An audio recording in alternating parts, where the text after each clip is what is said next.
Want to know why your startup community will probably fail? Here's the reality. If you are like 90% of founders, you're about to waste thousands of dollars building a massive free community that turns into a complete ghost town. You'll end up with zero engagement, endless moderation headaches, and worst of all, no new customers for your app. I've worked with elite community builders who have built membership systems for Justin Welsh and Ali Abdal, and I've seen exactly what separates successful communities from the ones that fail. You'll learn everything from why you need to charge for access, the exact structure you should use, and most importantly, how to turn your community members into paying customers. If you skip this, you'll make all the same expensive mistakes that I watch founders make every single day. So let's dive in and save you months of wasted time and money. Who this course is for, we're going to kind of go through a lot of things today. This is for app founders who want to build a profitable community instead of ghost towns that drain resources, or SaaS companies looking to reduce churn and create what I would call a moat of engaged users that power the app and power revenue, and startup teams ready to use community as a genuine growth engine and create a funnel with it instead of just using community as like kind of a marketing buzzword, because I know community right now is very popular in the space. The course objectives today, we're going to turn your app users into a profitable community, learn proven systems for building and growing successful communities, create sustainable engagement without you having to constantly be in your community every single day, draining your resources, draining your mental capacity to run the rest of your business. And we'll also talk about how to build a paid community that earns revenue and spins off new users for your app, because that's the ultimate goal. We're not just here to make a community. We want to build this, gather people here in a place, and then get people to download and use our app, use our product. This is kind of the brief overview. I'm going to include some YouTube chapters so you can skip around if there's a particular lesson that you want to focus on. But this is what we're going to talk about today. Now, my qualifications. My name is Jordan P. Anderson. I'm the creative director here at Nice Life Studio. I have built circle communities that have exceeded 50,000 members. I've built the structure, built the layout. I've collaborated with folks like Jordan Godby over at growthstratcommunity.co, who has gone on to help Justin Welsh's community, Ali Abdal's community, where they did over $1 million in a single week. In my own time, I've analyzed successful creator memberships such as Jay Klaus's Creator Lab. I've been a part of Ship 30 multiple times to see what actually goes on inside these places. And I've successfully grown my own community to over 1,500 members using these exact strategies. And right now here in Nice Life Studio, we are doing the exact same thing to redo this and follow these exact steps.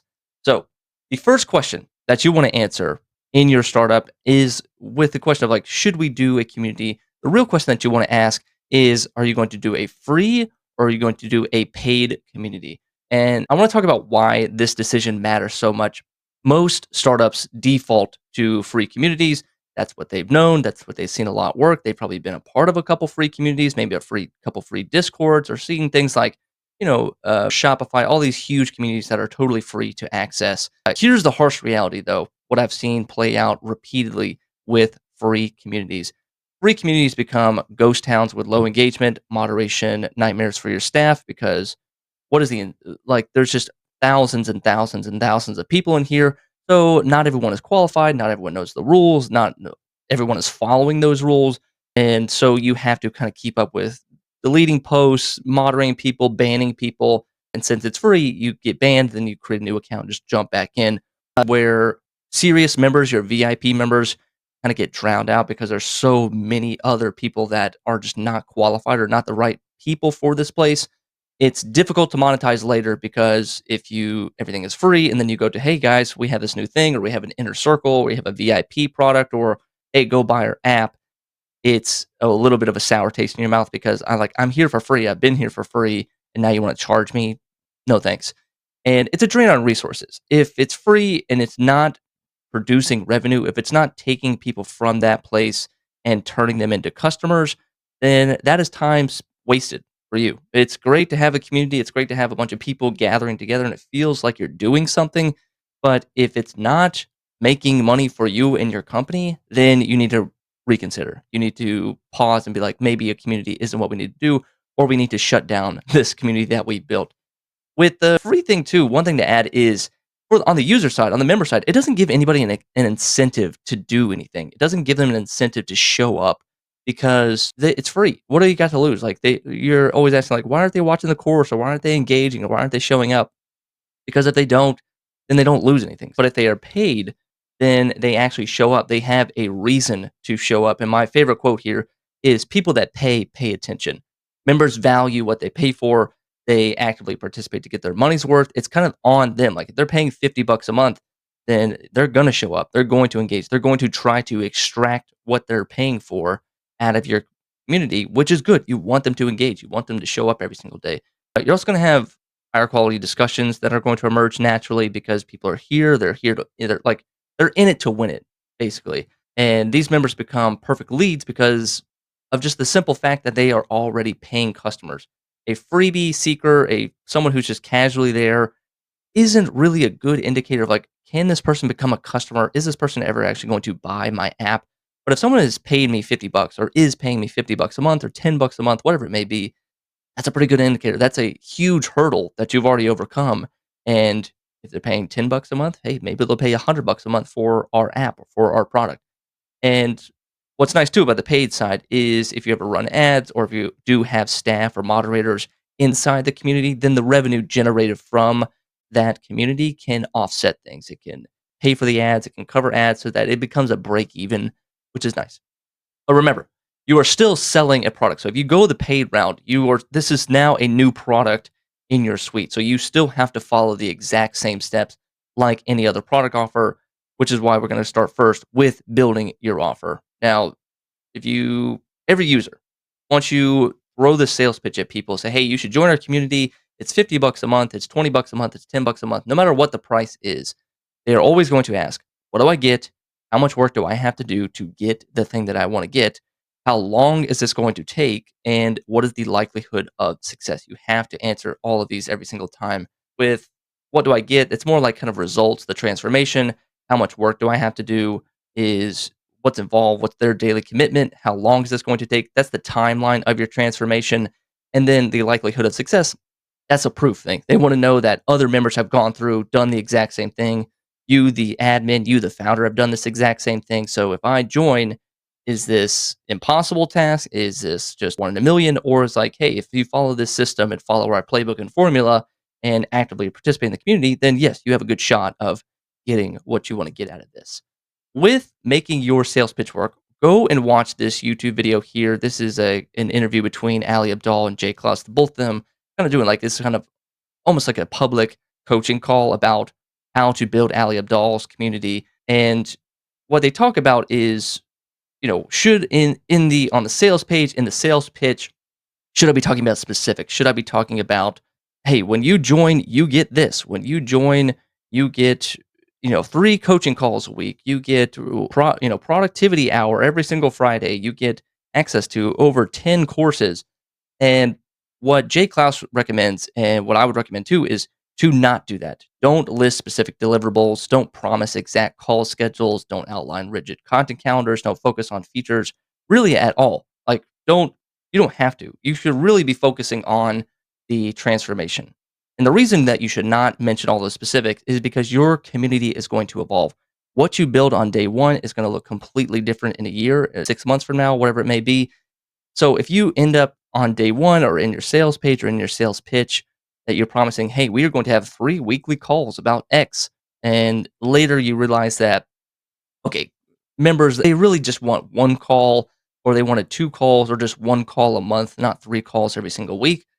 You're kind of stuck because you've already promised that and you have already have people paying for that. So you either have to kind of do some kind of like backtracking, you kind of look weird, you have to do a little PR with it, or you just end up having to, it's not a good look for you. So don't put yourself into that corner. Don't paint yourself into that corner. And instead, just talk about the transformation. Talk about who they are going to become, where they are going to be in their lives after going through your community, after being an active member. And with pricing too, this is important. Are you doing a monthly membership? Are you doing a quarterly membership? Are you doing an annual membership? Is it a one-time flat fee, lifetime access? Whatever it may be, is all going to depend on the transformation. What can you promise in this group? If I join, what kind of person will I become? What results am I going to get from this community? And just saying, hey, you're going to find a lovable group of friends in here, that can be a promise. But if people are paying for it, then that's where they really like, I want to get something out of this.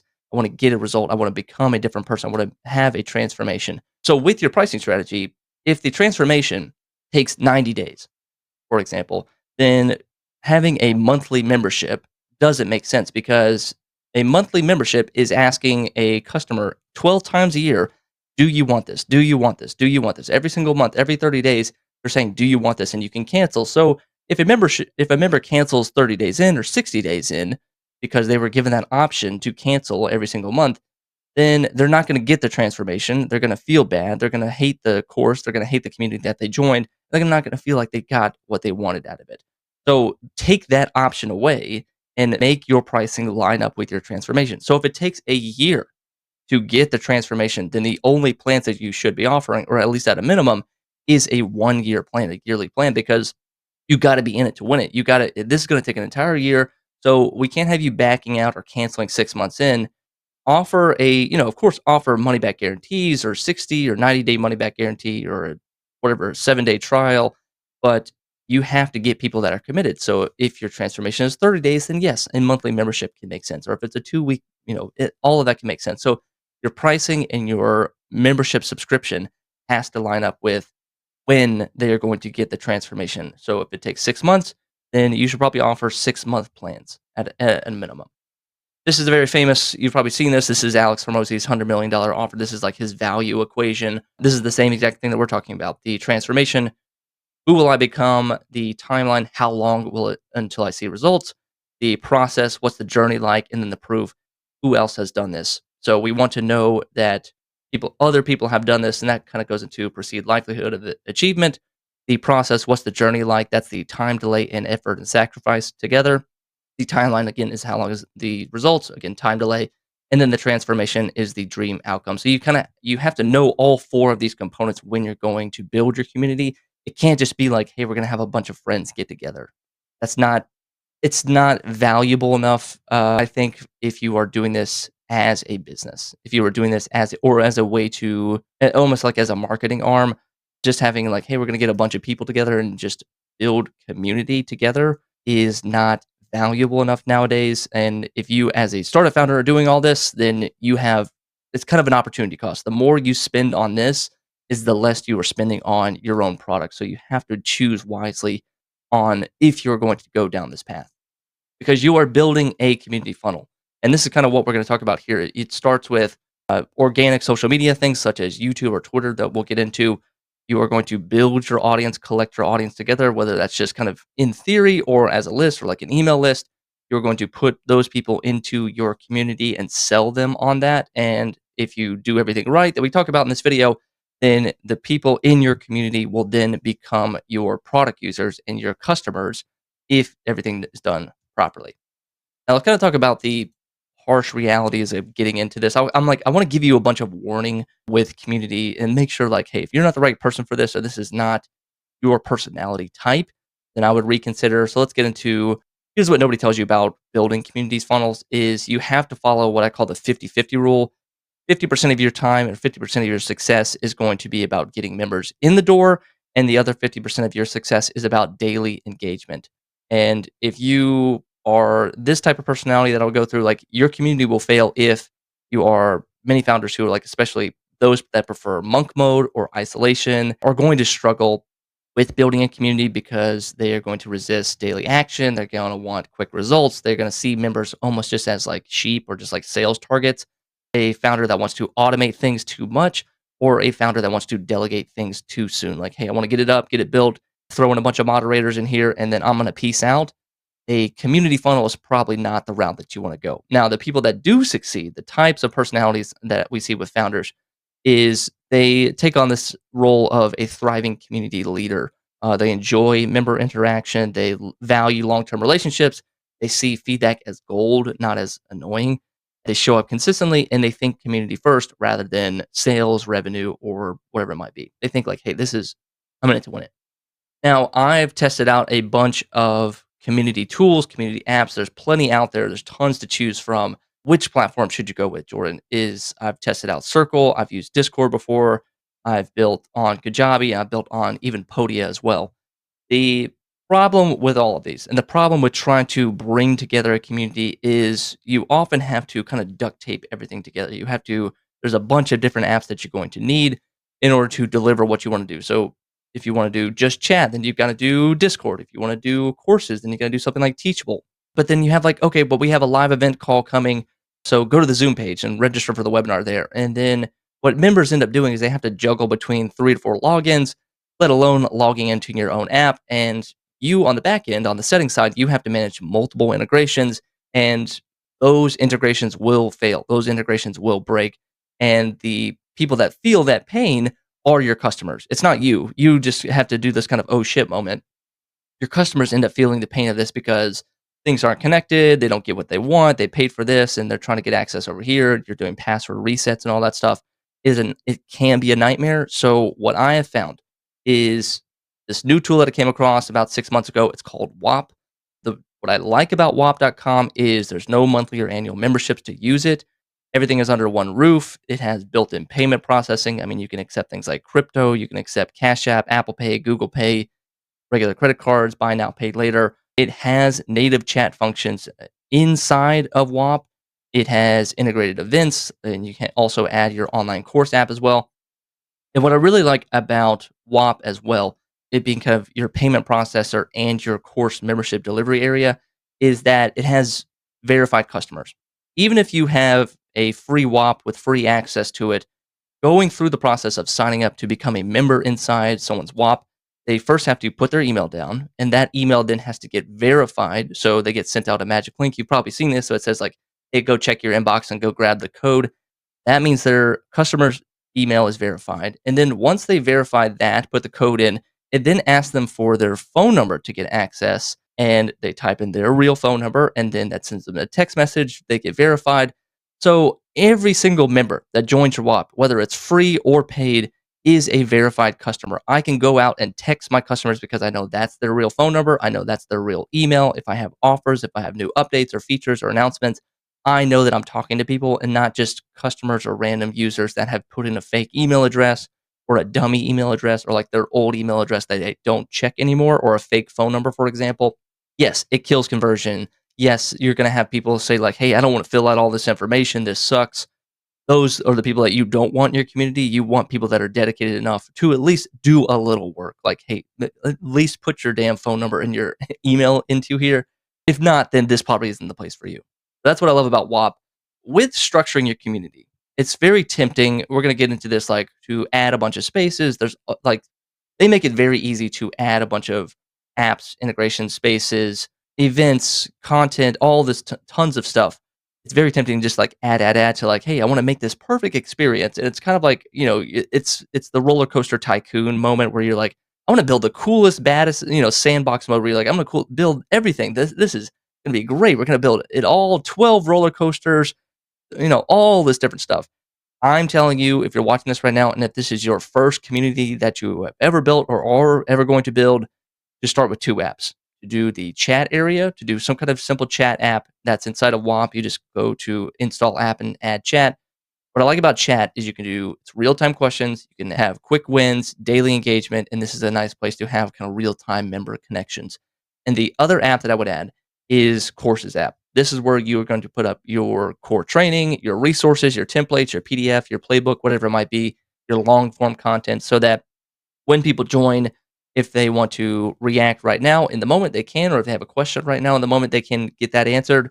And then for the rest of their time to occupy inside the space is they can go and learn about some kind of strategy or tactic or playbook that you might have. And then if they have a question, then they go back to the chat app, and that's kind of a nice little relationship, kind of nice little feedback loop that you have there. So that's what I say. Keep it limited, keep it simple. I want you to picture this. You launch with 12 different spaces for different topics. You have like, hey, for me, I had an online video editing course, and I had an online video editing membership. So I was like, okay, let's talk about this space is going to be about Adobe, and this space is going to be about Canon cameras and Sony cameras and Final Cut versus CapCut, and then, like all of these very specific topic-based spaces. You get people in there, and you have all 12, 20 different spaces, and only people really end up using is like 2 spaces. So you have all these dead rooms that aren't there It feels awkward to walk into. It's kind of like walking into a party and you're the first one there, and the host isn't even there, or the host doesn't even have things set up, and it feels like I don't know if I should be here or if this makes sense for me to be here. You don't want your members to feel that feeling. You don't want them to feel like they have to show up and do the work or they have to be the first people on the dance floor. And down the road, a month later, you're like, okay, no one's using this space. Boop, let's delete it. And you might think that's no big deal. It's very easy to delete a space. Hey, no one's here, no one's using this. Let's delete it. But perspective wise, the perception is from your community or from your members is like, oh, they're deleting stuff. Oh, this place is dying. Oh, this place is like kind of going downhill. And nobody wants to be a part of something that is going downhill or something that is like on the downward slope. It's they want to be part of something that's growing and thriving and things are flourishing. But if you end up like, hey, we started with 10 spaces and now we're down to 2, it feels kind of like I don't think I want to be here because I don't think this is like this place is going to be around very much longer. Now, so what to do about that is what I call the space expansion rule. And you only add spaces when you have dozens of members, not just 1 or 2 or 5 very loud customers, dozens of members asking for it. Existing spaces are consistently active. You have the content ready to go and you can maintain it daily. That is the only reason I would expand to a new space or add something.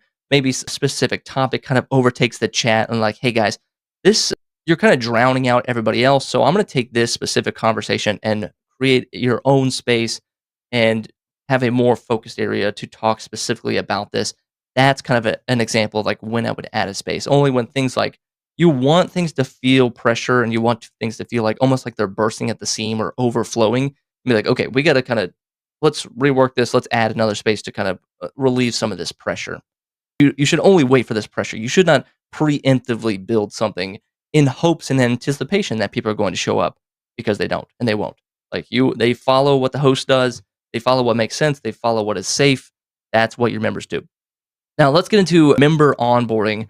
And this right here, this is probably the most crucial part of this whole thing. Like if this is the first time you're building a community, the onboarding process is everything because in the onboarding process, let's say it's the first week that they join, the most time that your customers are ever going to spend with you is in the first 24 hours of them signing up for the community.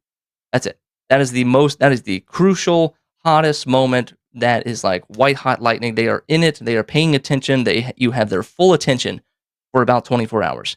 So we need to make sure that the first 24 hours absolutely is magical, makes complete sense, doesn't frustrate me, and me as a member makes me feel good, makes me feel like I've made the right decision. With Whop, they have something that just came out, automated DMs. So anytime somebody joins, you can send an automated DM welcoming them to the community, telling them what to do first. You know, hey, welcome, you're in the right place. Here's what happens next. Here's your first action step is this. A third space that I would create and that I'm allowing you to create is something called Start Here. So you have your chat app, you have your online course app. Create a new space. It could just be like forum or just kind of text only space called Start Here. And in the Start Here area, this is where you're going to direct everybody, every new member, hey, go to the Start Here area. You are going to do purchase confirmation because when we buy something, we need this. We've been sold. We get it. We bought in. We're still kind of weary. Like going in, logging in, actually seeing the thing that we paid for, we still have to kind of be convinced. We still have to kind of make us feel like we made the right decision. So that's your job as the community admin. You need to go in and say, hey guys, congrats on joining. You're in the right place. You made the right decision. You're a smart person for doing this. Like you make them feel good. You're going to give them a roadmap of what is to happen. Here's what you're going to do in the first week as a member. Here's what you're going to do today as a member. Here's what you can expect going forward. To include things like setting up your profile guide, like how to set up your profile, how to fill out, add your profile picture, add a name, add a headline, add a description. If you're running a circle community, this is actually pretty big because their profile is very complicated and you can have a very customized member profile. So it kind of pushed people because you want them to set up a profile and you want them to add a little bit of like, hey, it's me, it's my real face, it's my real person. They make people feel like this is actually a thing. Show them if they need to download the app, like for Whop, you can use the Whop app to chat with people directly or join a live call. If they need help, where do they go? Support access here, email this, click this link, fill out this form if you have any questions, and then go and give your customers a quick win. That's the last part of the Start Here. Like Once they've done all the kind of technical stuff, like, hey, I'm set up my profile. Here's what's next. Here's where I can get support. Now we'll go into kind of the more like soft, squishy stuff of a quick win. This could be something as simple as like introduce yourself. Hey, go over to the chat and introduce yourself. Tell us who you are, why you're here, why you joined, what's your goal. People love that shit. People love to talk about themselves. So give them that opportunity to talk about themselves. And that also makes them feel a part of it. And new members that join are going to post, and the old members see that. And it feels like, hey, this is a growing place. We all want to be a part of a growing, thriving place. Now, this seems like a lot. I know that this seems like a lot, and there's a lot of technical components to this, and I would agree. Yes, it is. In the link down below, in the comments pinned at the top, you can book a call with us for 10 minutes to talk about building your own community. If you don't want to do all this, we can handle all this. We can handle the strategy. We can handle building your community for you. We can build your Whop for you if you'd like us to. You can just click down below, talk with us for 10 minutes if you want to, and we can go from there. See if you're the right fit, see if that makes sense, or even talk it out like, hey, Jordan, should I even do this? Like, here's my business, here's my app, here's my product. Does it make sense for us to start a community? You can click the link down below and book a call with us. Now let's move on to the other part of the onboarding series is email marketing. Now, why email marketing, Jordan? Like Circle, Discord, Whop, all have these notifications built in. They have chat in real time. So like people are going to be in there. They're going to be that's where they're going to get all their information. So why would I need email marketing?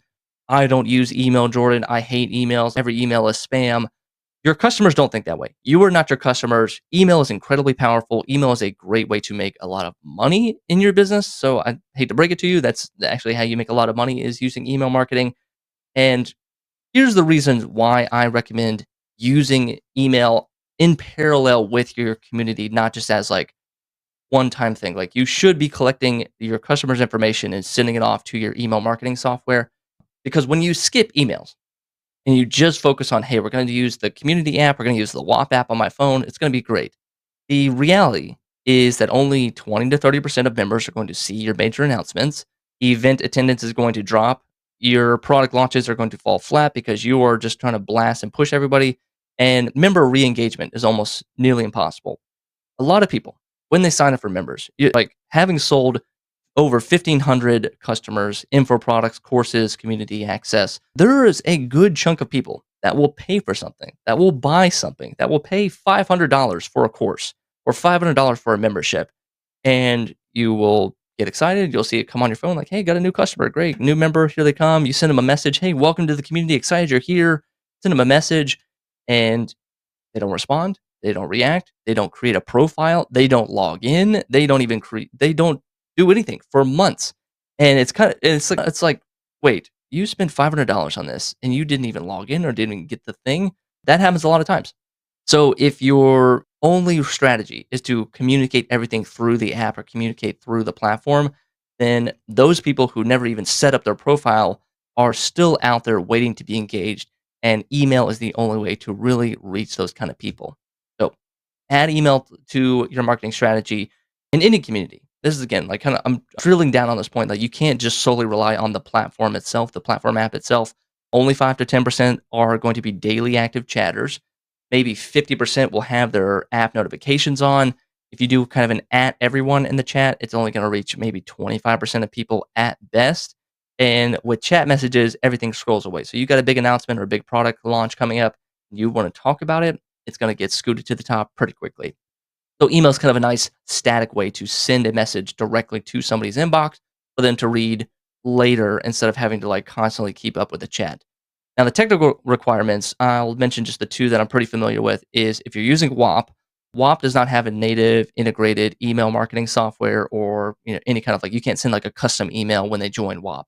So what you have to do is you do have to create some kind of integration, but this is the only integration that you really need, and it's not really crucial to the customer journey. So if this thing breaks, you're really just looking at kind of an internal data issue rather than a customer experience issue. So you set up an API or an integration on Zapier or Make.com, and you say, hey, when a new customer is created in Whop, take their customer data, take their name, phone number, email, and send it over to ConvertKit or whatever it might be, whatever email software that you're using, and throw them into this sequence, throw them into this list, throw them into whatever it might, this automation. And that's how I would do it. That's how I do it on mine. I go from Whop to ConvertKit, And it's great because I'm emailing people, sending people, telling them a little bit about more of who we are, what we do, while they're still also inside the Whop app. If you're using Circle, Circle just came out with something called their, I think it's called like the Marketing Hub. It's basically like an internal email marketing software. So you can take all the data that Circle gathers, their name, email, phone number, location, and use, and even like their engagement points. Like, hey, if they RSVP for this, send an email out about this. Or hey, if they become a new member, then start this email sequence. You can do that all within Circle. It's extra to pay for, and it's all dependent. It's the same like if you have 100 members, it's this price. If you have 1,000 members, it's this price, but it's really, really, really effective. So let's talk about the email sequence that I want to go through. This is the what I'm calling the perfect week, first week email sequence that gets people in with who you are, what you do, makes them feel good about their purchase, and engages them and gets them to become a member, gets them to build the habit of showing up in this community every single day. The first email I would instantly send is a welcome email right as they purchase, right as they become a member. Send this email out, and it's just something simple. This is a very simple email. Welcome to the community name. Start here. I say simple not as a bad thing. I say simple as like it should be simple. It should not be this lofty 500-word essay. You need to confirm the purchase, make them excited, make them, hey, they're in the right place, congratulate them, celebrate their decision, and then give them one single first action step. Hey, once you're ready to get started, click here, go here, and set up your profile, for example. 60 minutes later, 1 hour later, I would send a setup guide. This can be a little bit more in depth, and the subject line could be complete your profile, parentheses 5 minutes. This is where you're showing them how to set up their profile, how to download the app to stay engaged, and then explaining why this matters. I always say with when you're building a profile, like, hey, this is a community of real people doing real things, building real stuff, and we don't want to be a nameless face in the crowd. I want to, whenever you're live or whenever we're talking together, I want to see your face. I want to see your actual name. I don't want to just think that I'm engaging with the robot. I want to know that these are real people out there, and your community wants to know that you're a real person out there as well. So that's the kind of like angle that I go with. Now, day two, the morning of, I'm sending something community engagement. This can be a little bit more lofty and soft and squishy. Don't make this like your origin story of like, hey, we got started in our garage. This is what we did. It should just be like how to post, where to find help, and then include some success stories. Now, success stories, that's part of that. What's the likelihood of success equation? So we want to kind of brainwash our members that hey, people just like you who are in your exact same situation have joined and they've gotten results, and it's very repeatable. We have hundreds of people who have joined, and 50% of them end up finding the success that they're looking for. Like we want to kind of brainwash our customers into believing that this is possible and I have to keep showing up and I have to be a member and this is going to take a 1 year transformation. So I need to show up every single day for a year to get what chasing after. The next email that I was sent, this is the fourth email. So this is day 2 evening, is the first event. Get people into engage. A live event is something very, very simple to jump into. Hey, I don't know what to do. I'm afraid to post something. I'm afraid to jump into a course. You know what? Hey, here's something very simple to just become the first part of your membership is join a live event. Come see what it's all about. Join us, sit down, turn your camera on, turn your camera off, whatever it might be. And this email should just give event details, how to prepare, time, date, all that kind of basic information. Day 3, resource guide. Your community resources, show them how they can get help, show them what each place is called, what each space is called, because some people are afraid to kind of click around in your membership area. So tell them, hey, do a little video walkthrough, like, hey, when you join, this is what this space is for. This is what this space is for. Day 4, do a check-in, a quick check-in, progress check, success stories. Again, more success stories. Hey, people just like you have done this, so don't worry, you're in the right place. And then give them next steps. Like kind of this is the onboarding process is just about done. So we want to start to get them like, here's what you should do in the first 30 days as next steps. Now, why this email cadence works is because it's multiple touch points. Again, if they have not downloaded the app or logged into the membership area, this is a way that we're going to poke them. This is in that window where they have the most attention on your app. That's why we send 2 emails within the first 60 minutes. That's why we're sending 4 emails in the first 2 days. And you're kind of doing like this progressive engagement. You're asking them to do a little bit more. You're having them do baby steps further and further, clear action steps. And then again, brainwash them with social proof. Show them that this is possible, that they can get the transformation. Now let's move on to the next chapter, daily community management. This is the real work. This is what you're going to be doing every single day, every single week. This is how you keep things going. Now, you as the founder, you've got to run your own company. You've got to do all the development. So I don't want you to spend hours and hours and hours in this. It's the same way with social media. The kind of simple approach is log in for 30 minutes, do your thing, get everything, read all the messages, post the content, and then log out and don't touch it for 24 hours. This is a very similar approach. So the morning routine, spend about 20 minutes, check your overnight messages, welcome new members, post daily conversation starters, respond to urgent questions, and then flag any items for follow-up. That's your morning routine, log out, go do the rest of your job.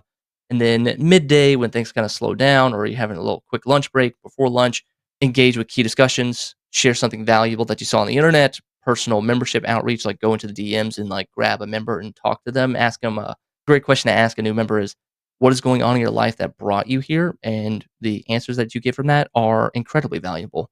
And then note kind of engagement patterns, note what's going on. Log out, go do the rest of your day. And then towards the end of the day, right before you log out for the entire night, celebrate customer wins, preview tomorrow's events, answer outstanding questions, and then plan tomorrow's content. Now, this is a normal day. This is not including like if you have a live stream that day or have a live event. This is just what you should be doing every single day, even on weekends, I would say. And this is, as you can see, 20, 15, 15. So you're talking about less than an hour of work per day to get this going. This I'm talking about you, the founder. This is not, yes, your moderators and your community admins or your community manager can do all this stuff, but if you're the founder, I would probably get into a cadence of adding this into your schedule.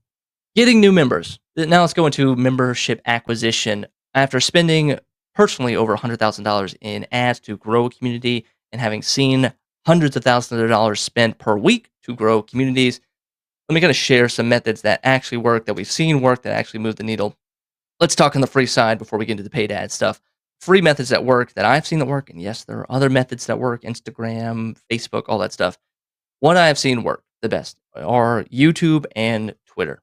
Now, on the YouTube side, the YouTube strategy, you want to turn your FAQs that you are gathering inside the community, turn those into videos. Anytime somebody has a big burning question or you had this huge thread of something really going off about something, that's your video right there. That's your topic right there. Run with it, send it out there. And then at the end of the video, talk about, hey, if you want to learn more about this, join our community. Share member success stories, so testimonials, putting all of it out there.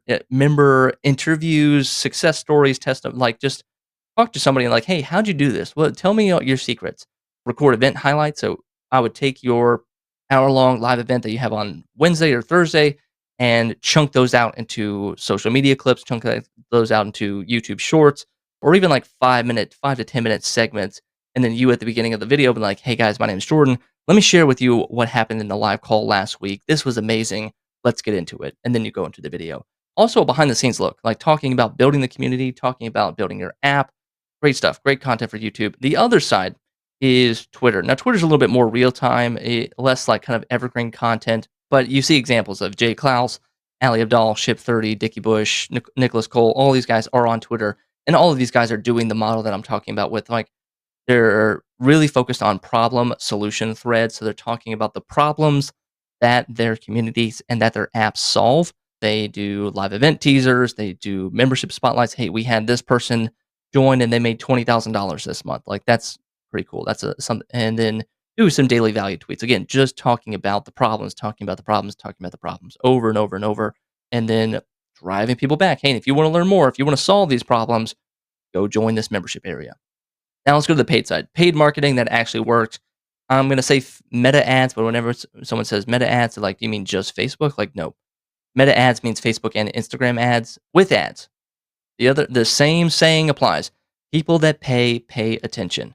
If you put your money into ads, you need to pay attention to where that money goes and pay attention to what you're doing. If you've never run Facebook ads before, I had never run Facebook ads before I launched my own online course, and I told myself, Jordan, you're going to spend $20 a day, and that's the minimum that you're going to pay, and you have to learn this. You have to figure out Facebook ads every single day because you're going to light the $20 bill on fire. And if you set this, turn it on Monday, and then come back and check on it Friday, you're burning $20 a day, Jordan. So that was how I learned how to use Facebook ads. So you watch YouTube videos, you watch online courses. People that are really big into Facebook ads marketing start with a $2,000 budget. Start with a kind of minimum budget. Hey, we're going to spend $2,000 for the next month or $2,000 for the next 2 months, whatever it might be. But that's kind of your experiment bubble. I would really focus on video testimonials, like people that are members, people that have gotten results, people that have had quick wins and success stories. Those are usually the best kind of membership. Ads, it's because it's just like it's real. It feels real. It's social proof. It shows that other people are doing this. People just like me are getting results. I need to join this community and learn more about it.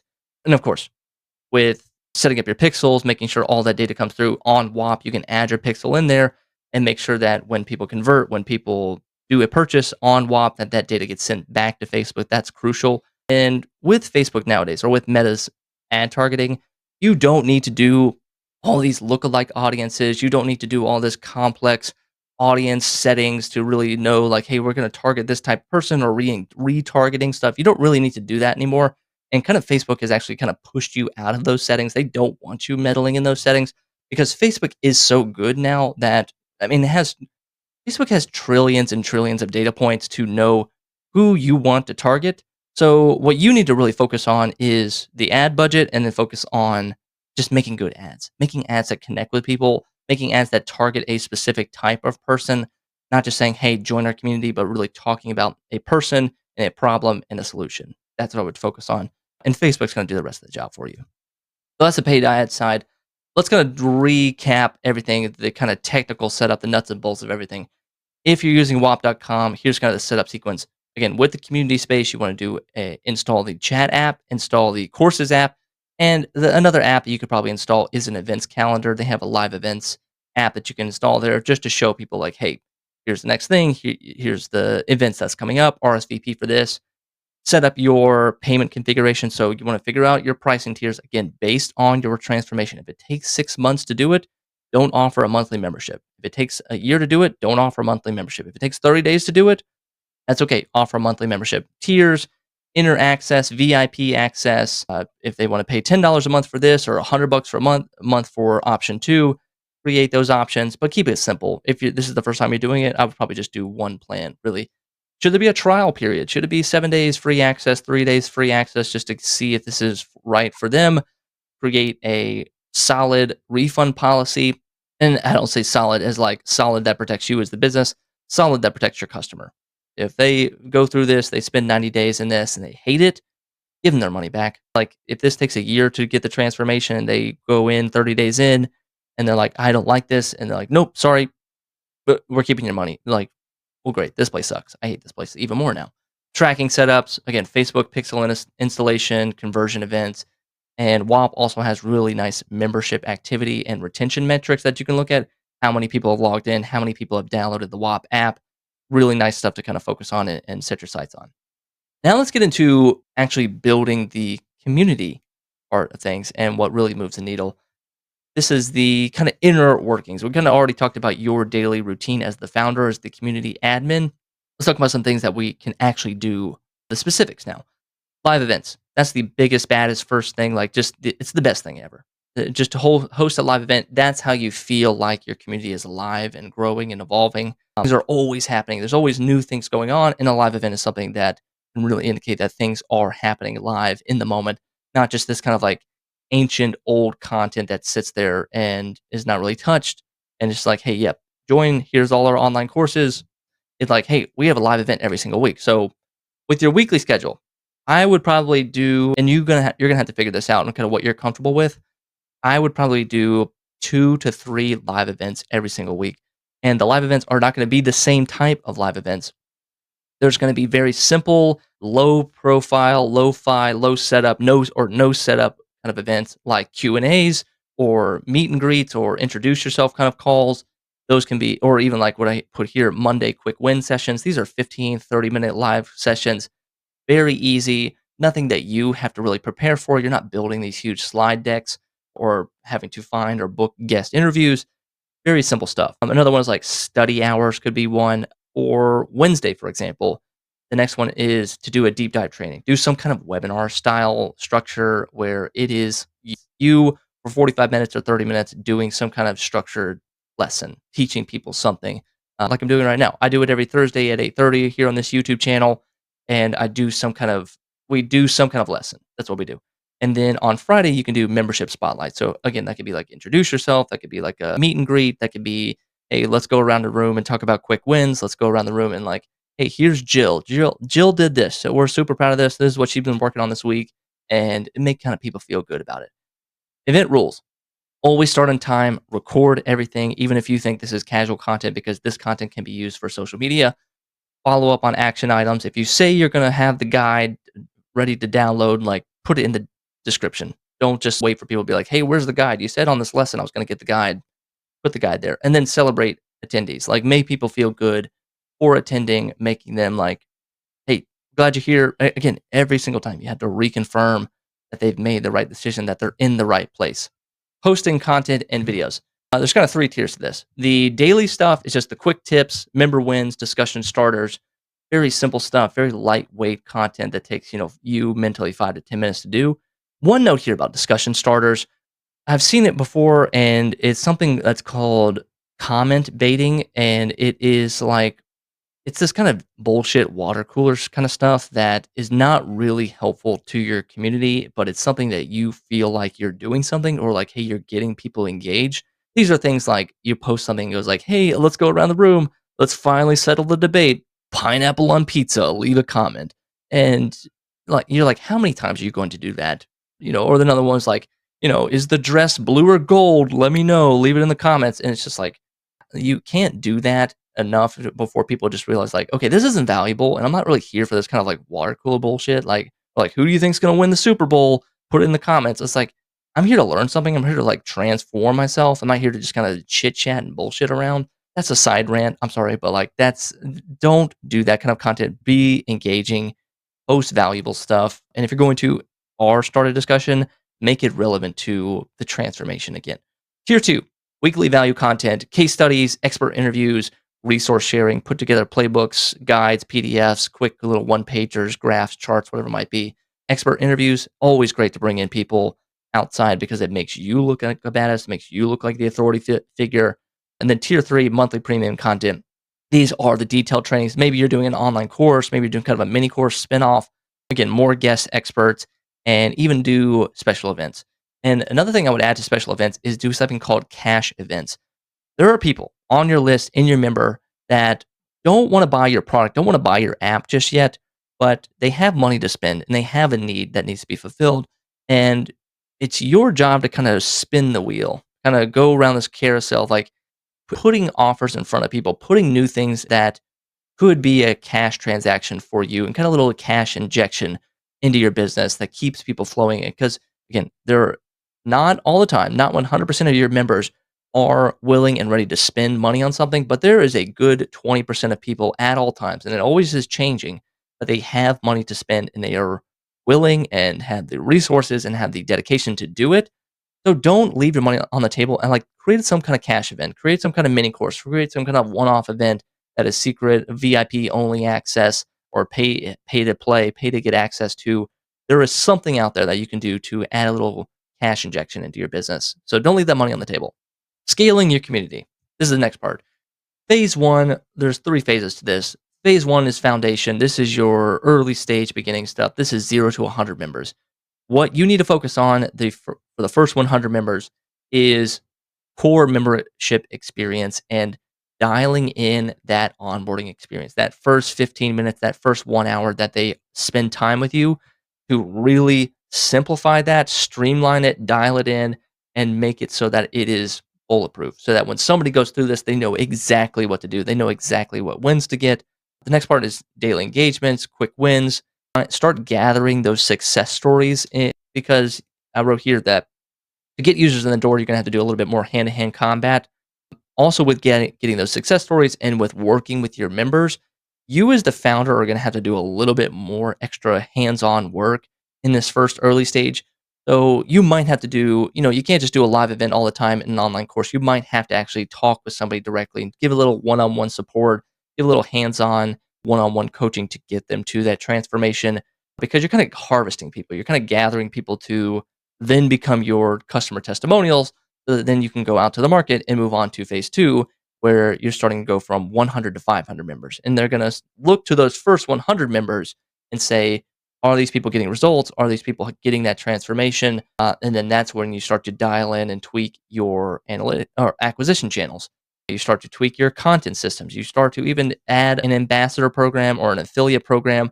Take those quick wins, take those superstars that in your first 100 members, and find people that can become your ambassadors. Find people that can become your affiliates to then so they can go and sell your membership for them. Whop has a great affiliate integration where you can have people sign up and they for, hey, if you sign up a new member, bring them into the community, I'll give you 30% commission. I'll give you 30% commission month after month for as long as that member is becomes a member. Like you can make it really lucrative and really exciting for your affiliates to join and do the selling for you. This is also too where the YouTube and Twitter content is starting to bring in more users. Things have started to mature. You've got a cadence now on YouTube and Twitter. Now with phase three, this is when you're exceeding 500 members or more or 1,000 members. Like you're really like starting to, you're cooking with gas here. What I would focus on in this area is team building. Is if you are going to bring in moderators, if you are going to bring in a community manager, this is where you really start to build the team together. Process documentation, process your everything, your process, how to onboard people, what people should expect, how admins should talk to people, how admins should engage and support members. You're also going to start to see community leaders emerge, or kind of what I call like tribal leaders. And the tribal leaders, and there are your members. There's going to be kind of like a top trust 1% of people that maybe they're not top 1% VIP lifetime value have paid you the most, but they are top 1% in terms of engagement. They are at every event, they are leaving comments, they are engaging with other members, they are posting stuff themselves, they are answering questions for you to other members. Like they're in it every single day. And you really want to reward these people. You really want to focus on these people, give these people, show them a lot of love, invite them to a private event. Hey, our top 1% engagers, like have a special event, thank them. Like even you could offer them a job. Like, hey, do you want to become a moderator even? So focus on those people because those are your lifeblood of your community. Because without those people, everybody else is just kind of passive wallflowers that don't really do anything. And it's those people that make everything feel alive. The product pipeline. This is also too where you start to perfect the people that download or become a member in your community. And then how do we get those people to start to buy our app? How do we get those people to become customers? And that's where you're going to start to dial in like, okay, they do this. And like you're really figuring out the true community funnel. This is also too in this phase where I would consider running ads. You've got a proven concept. You can now go out to the market and say, we've got over 500 members inside this community. You should join. It's $10 a month. Click here, click the link down below, that kind of thing. Like now you have a little bit more social proof. No, so with scaling, community, I'm calling this the community to conversion pipeline. Let's go a little bit more into like dialing in that pipeline. Remember, you are building a community funnel. People see you on YouTube or Twitter. They form an audience here. You funnel them into your community. And the goal of all this, remember, the goal of all this is to turn your community into this nice flywheel that spins off customers, paying customers to your app, to your product. So let's talk about some kind of like natural conversion paths, how to get people from the community into being a paying customer for your product. The first thing, first and foremost, before you can actually sell people into the app, is you have to make sure, you kind of have to make sure your home is in order, your house is in order. So you have to help members achieve quick wins in community discussions. You have to build trust through consistent engagement, and you have to showcase member success stories using your app. So you have to start to show people that, hey, when people use this app, this is what they get. And again, showing social proof. It's showing that if I were to use this, it's showing that if I were to engage with this, or this is the results that you can get, this is the likelihood that you're going to get it. Like you have to make sure all of that is at least there as a baseline foundation, and have to make sure your community is like trustworthy. It's not just like when I join this, I'm going to get sold to and I get just like bombarded with offers all the time. It should be like, this is a great place and I've got the transformation.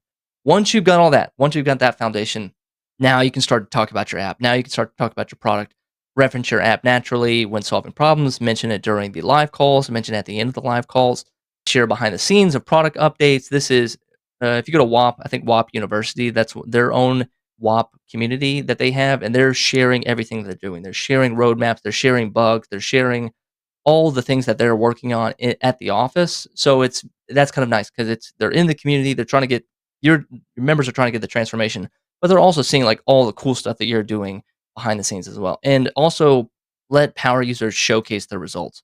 Encourage people to post screenshots, encourage people to post a win like dashboards, Stripe dashboards, graphs, charts, text messages from customers like, hey, like that's the kind of stuff that makes people like really jazzed up and excited.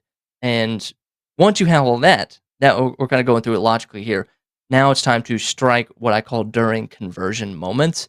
After somebody gets a quick win, after members achieve this kind of first community win, is a great time to DM somebody or leave a comment below. Say, hey, if you want more of this or you want to download the app, here's this. Here's a coupon code. Here's how to your first month off is for free.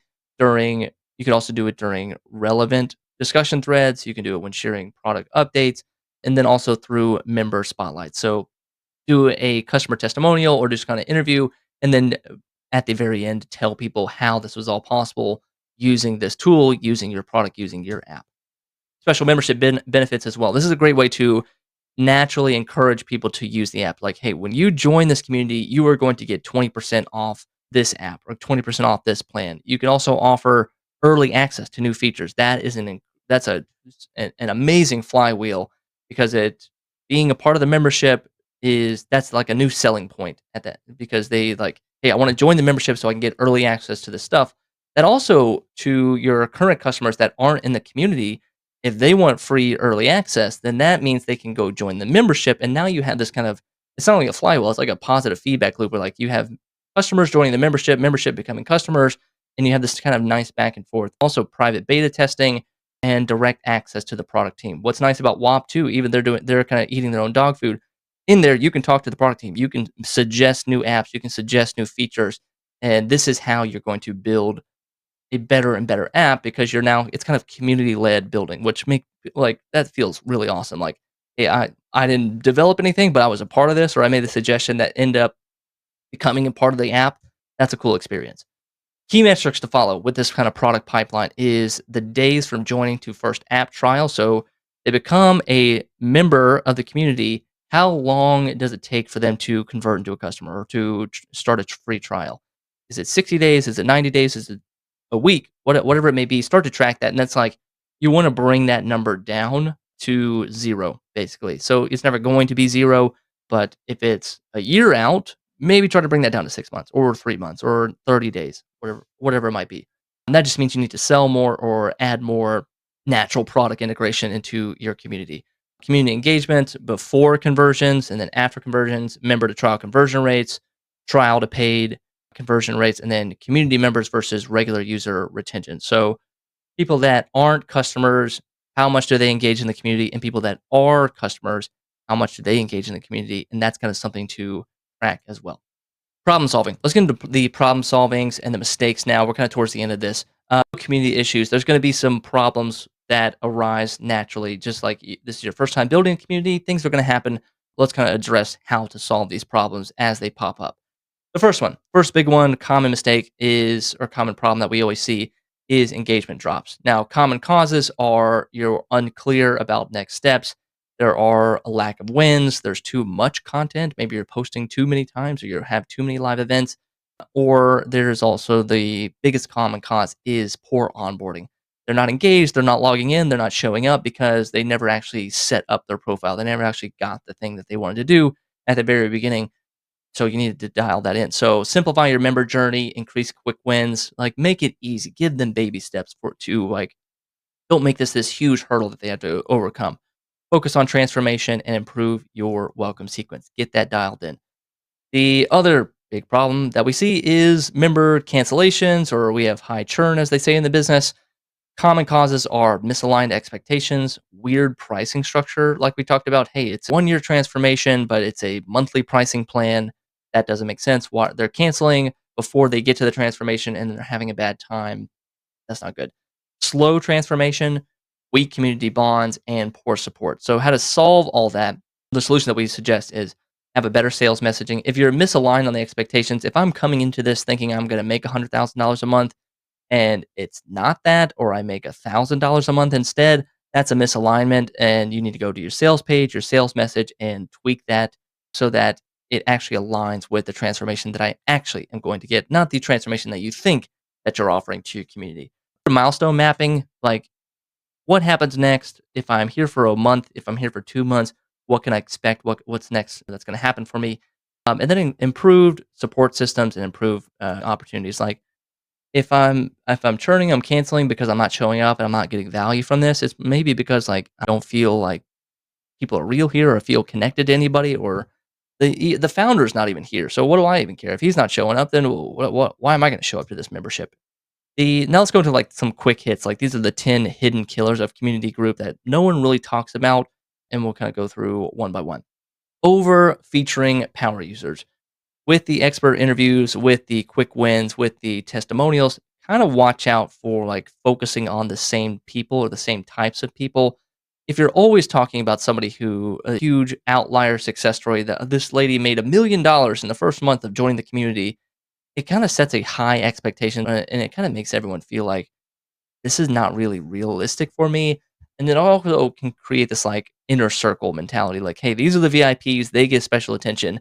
I'm just a regular member. So, like, what does it matter that what I do? Like, I'm not important. It's regular member participations. And then again, it sets an unrealistic expectation like, wow, if I'm expected to make $1 million here in a single month, like, I don't know if I can do that. And that kind of like really kills engagement.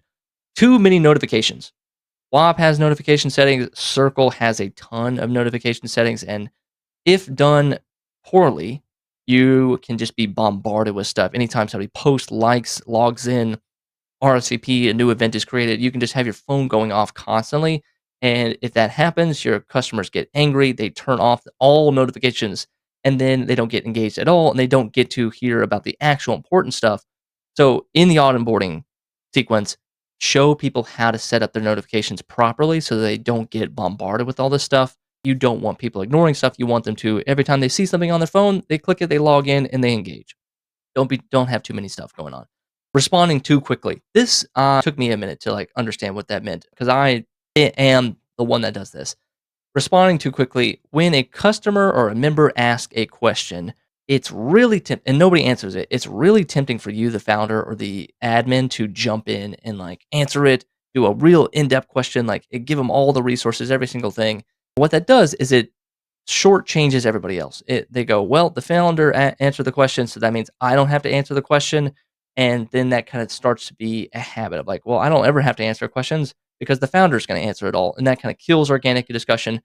Take a breather, back up. Don't feel like you have to jump in immediately. Let other members do it. Like other members will answer the questions for you. And it's kind of a nice moment when that happens. So don't jump in immediately. Number 4, running too many events. 3 events is nice, 2 events is nice. A daily event can be kind of fatiguing. It's just low attendance rate. It dilutes the value. If there's an event every single day, all right, hey, I didn't show up Monday because I missed Monday. I'll just show up Tuesday.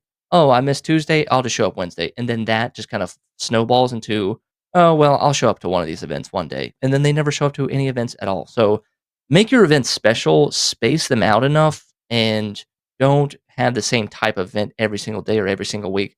Like with that kind of split cadence, I had the, quick wins is once a week, live Q&A is once a week, and a detailed lesson is once a week. It's not 3 of those same types of events 3 times per week. You want to space it out so that if I missed it last week, then I can still at least catch it next week. Don't run too many events because they just don't become important anymore. Too much content polishing. This is if you are the founder that does all these like very nice polished posts, in-depth essays, it can kind of be intimidating when another member wants to post something or they want to ask questions or they want to post content themselves. Because if they don't live up to your standards of this highly polished, curated post, then it's just going to kind of reduce engagement. So my advice to you would be like post something shitty or like make it look nasty. Like just you don't have to have this perfectly curated post because it's like if I as the member can't live up to this standard, I don't want to put myself out there and look stupid. Like, if this is what we have to do, I'm not going to participate in that. Number 6, over documenting everything, giving people information overload, having your onboarding sequence be too complicated or too in depth, or just like really pare it down, simplify everything. Number 7, forced engagement activities.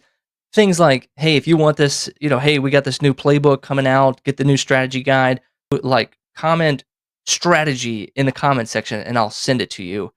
It's just like, dude, don't make me do that. I'm already in here. Just post the strategy guide. Like, don't make me do these little weird hoops. And also, like, focusing on the wrong metrics too, as another thing is like, are you focusing on views? Are you focusing on likes and comments? Are you focusing on new members coming in, engagement rates, people that convert from members to customers? Those are the things that you need to focus on.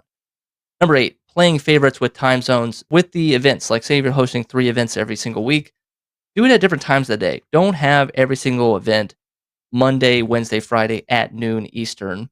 Do one in the morning, do one in the afternoon, do one late at night. Kind of give a kind of spectrum of different events for people to jump in, because people are in Australia, people are in England, people are in the United States. They're all over. So they're all over the globe. So it's like, give some availability and some openings for people to attend live, not just like exclude everybody that's not in America and then be like, well, I can't even join because I can't. It's like, what's the point? So like, there's something special about watching a live event versus a pre-recorded or watching the replay. It's just not that special. Number 9, no clear way to cancel membership. This is huge. This is like almost borderline illegal at this point. If you have no clear way to cancel a membership, your members feel trapped.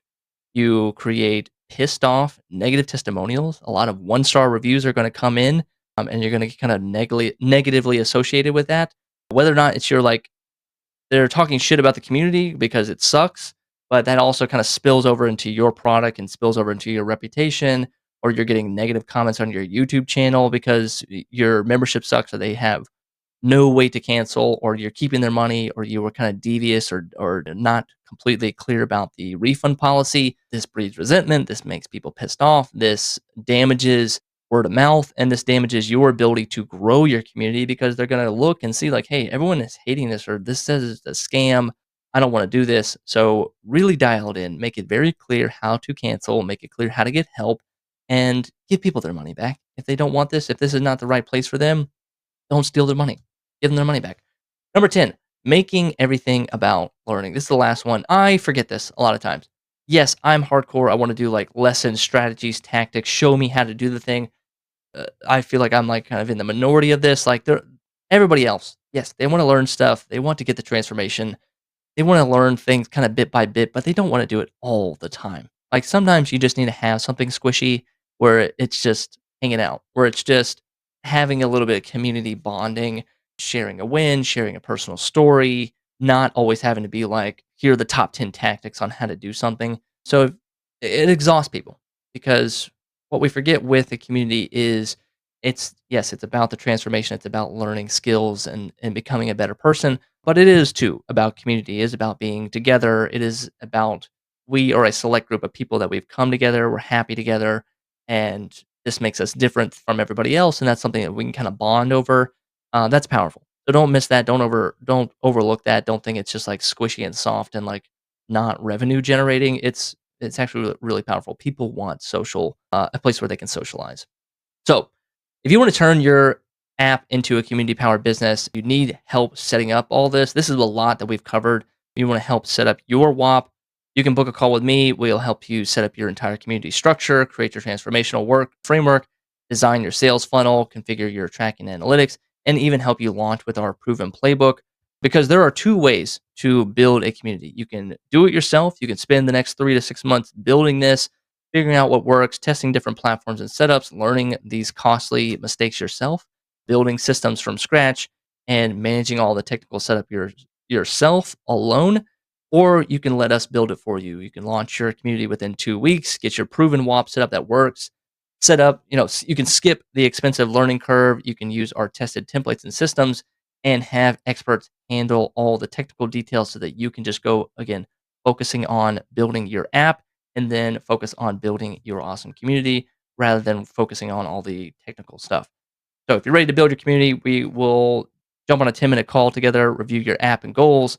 We will share our recommended strategies, create your community roadmap, and talk about how we're going to handle all the technical setup and launch. The link is down below to book a call with us. 10-minute quick call. There's no obligations. It's not a sales pitch. It's just to figure out if this is the right fit for you, and if this is something that you want to pursue, if this is something that you want to do for your startup. Click the link down below. That is the end of the show. That's the end of the presentation, and I'll see you guys on the next one.